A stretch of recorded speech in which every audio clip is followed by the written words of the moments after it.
Hey everybody, it's Beth. Welcome to Infinite Garden. This week I wanted to talk about the new Makeup by Mario palette. Makeup by Mario has offered an extension to their master mattes by adding this new palette of cool tones.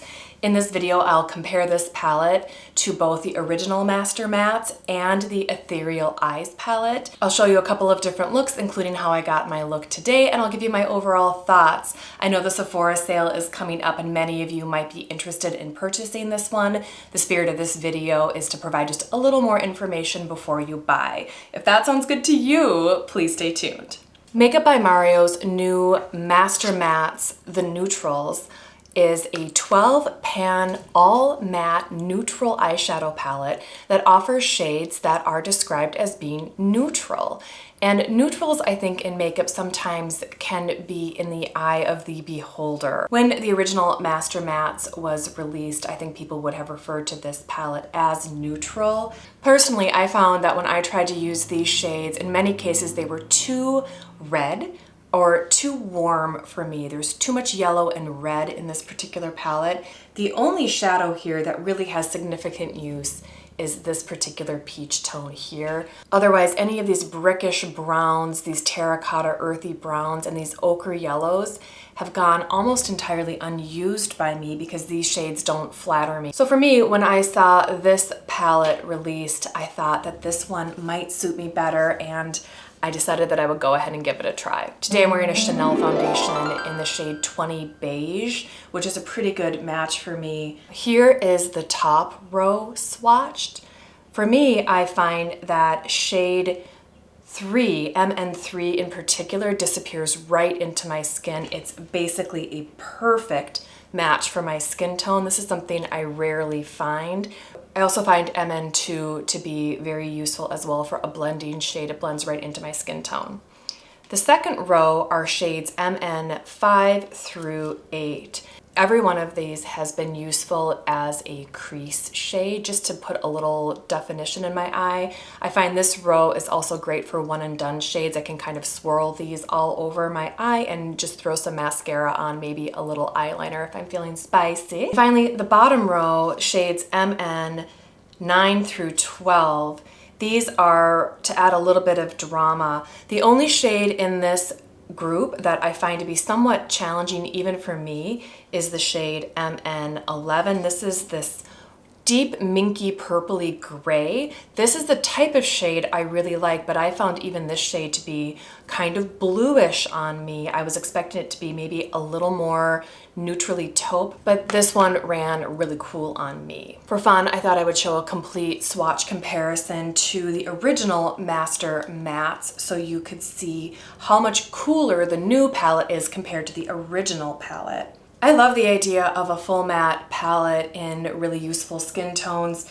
I can say that this palette for me is the better fit. Formulas seem functionally very similar, and I think that both palettes are useful. I think it's great that the Makeup by Mario company decided to expand their foundational offerings by making a palette that fits more skin tones. Now, the Ethereal Eyes palette came out last year. Earlier in the year, it sold out, and then it was re-released at the end of the year, which is when I picked it up. When I swatched these side by side, the only shades that I found to be genuine dupes where maybe they were close to being the same. This is number 1 in Ethereal Eyes.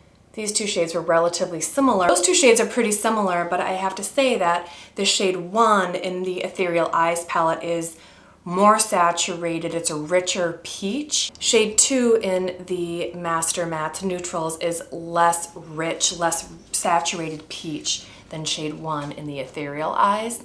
Full disclaimer, I haven't really loved the Ethereal Eyes palette the way I thought I would. I felt a little bit like I shouldn't have bought it. I bought the Natasha Denona I Need a Nude palette and loved that palette, continue to love that palette.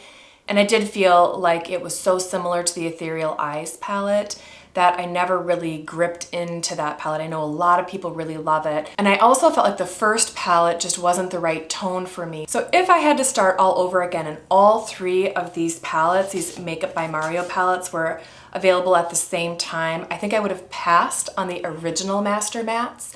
I would have passed on the Ethereal Eyes palette and I would have purchased this new one, the Neutrals, because it is useful to me. I prefer this recent palette. I feel like these colors are the ones that I've been waiting for. That's fantastic. But now I want to just talk a little bit about the formula itself. If you've never tried a Makeup by Mario matte shade or any of their eyeshadows, the mattes in particular are really powdery. They are not at all in formula like the Natasha Denona matte. I feel like these blend away. They do have pigment, but I would say not to the degree like a Pat McGrath neutral. In comparing formula, I'm going to compare this shade, which is Barely Veiled. This is a mid-tone neutral. This shade in Pat McGrath's formula still has a little bit of a creaminess. You can see it can sheer out, but it comes on really, really strong. I'm gonna compare that to 7. This is the closest dupe shade. They aren't exactly the same, but they're pretty close. The Master Matte's formula, when I apply it, it's a little bit drier, a little more powdery, a little less payoff. You can see they're just very different formulas. If you love the Pat McGrath matte formula like I do, you might find by comparison the Makeup by Mario matte formula to be more powdery, to take more time to build up, and perhaps to have a little less color payoff.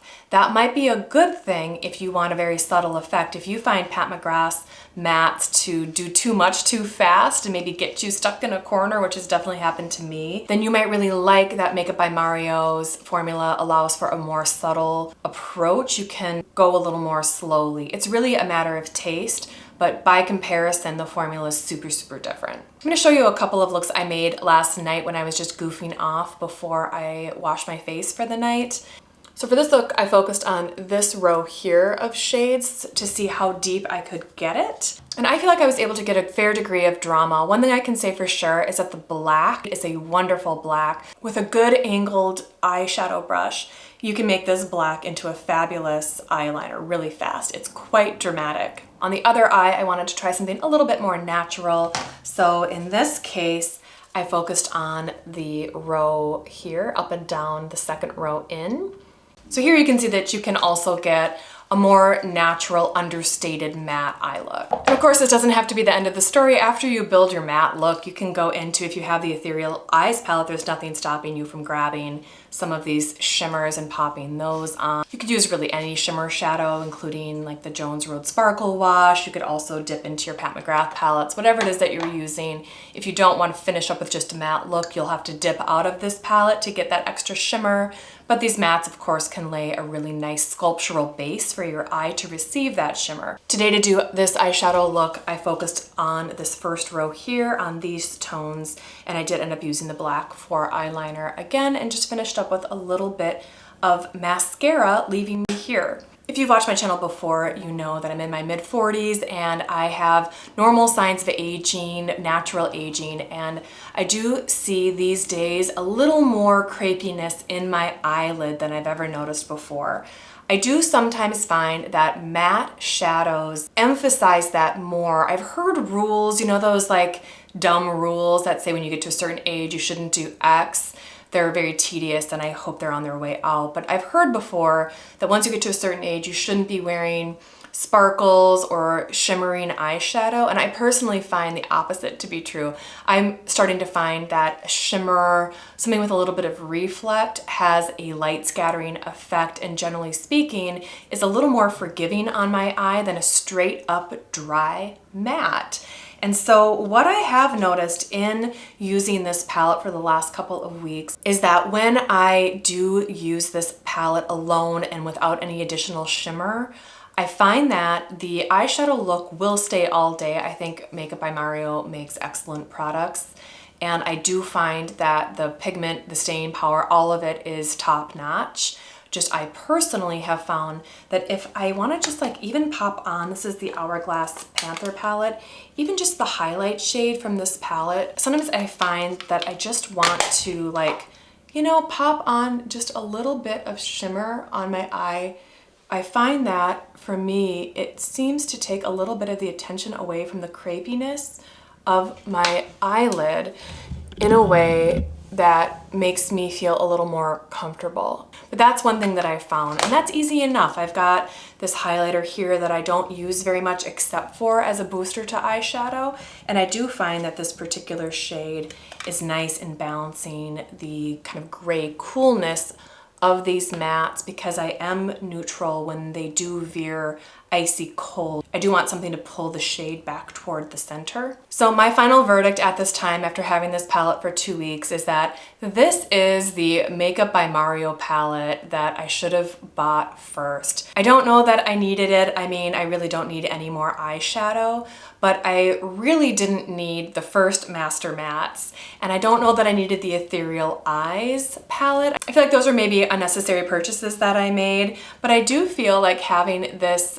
matte eyeshadow palette that goes from white to black and every gradient in between, where every single tone is flattering on me. I can wear every single one of these shades, which is not the case for the Ethereal Eyes. It's not the case at all for the first Master Mattes, and it's not the case for this Pat McGrath mattes palette either, because this orange tone in particular is unwearable for me. I end up not using it as much. So what I do appreciate is that this palette is entirely useful for me. I'll use every color in it. This new palette is $50, so in the upcoming Sephora sale, depending on your status level with Sephora, you may be able to get 10 or 20% off of this palette.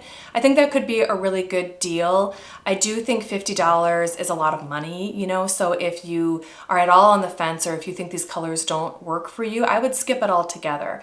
I would consider buying this palette if these are your tones and if what you're looking for is an everyday matte palette. Or I think it could also be useful if you are a makeup artist. I think that this could be hyper useful if you're doing brides or, you know, helping people with senior pictures, whatever it might be. I think having a palette like this in your kit would be essential. Depending on who it is that you're serving, you might need a variety of tones to meet your client's needs, so I could totally see adding this to your overall kit. I do really like this palette. I do think it's a fit for me. I don't think this has changed a lot about my life or about the way I do makeup or the way I think about makeup. I think what we have here is a super useful, essential addition to the base offerings of Makeup by Mario. I think he needed to add this tone collection to his overall makeup line. I'm glad he did. I bought it. I'm glad I bought it. What about you? Are you thinking about this palette? I imagine that if you clicked on the video, you might have been. I would love to hear from you in the comments. If you enjoyed this video, please consider giving it a like. If you want to hang out again, please consider subscribing. I post videos on Sunday. I would love to have you back. Anyway, I hope you are all doing well out there, and I hope you have a great week ahead. Thank you so much for watching. Talk soon.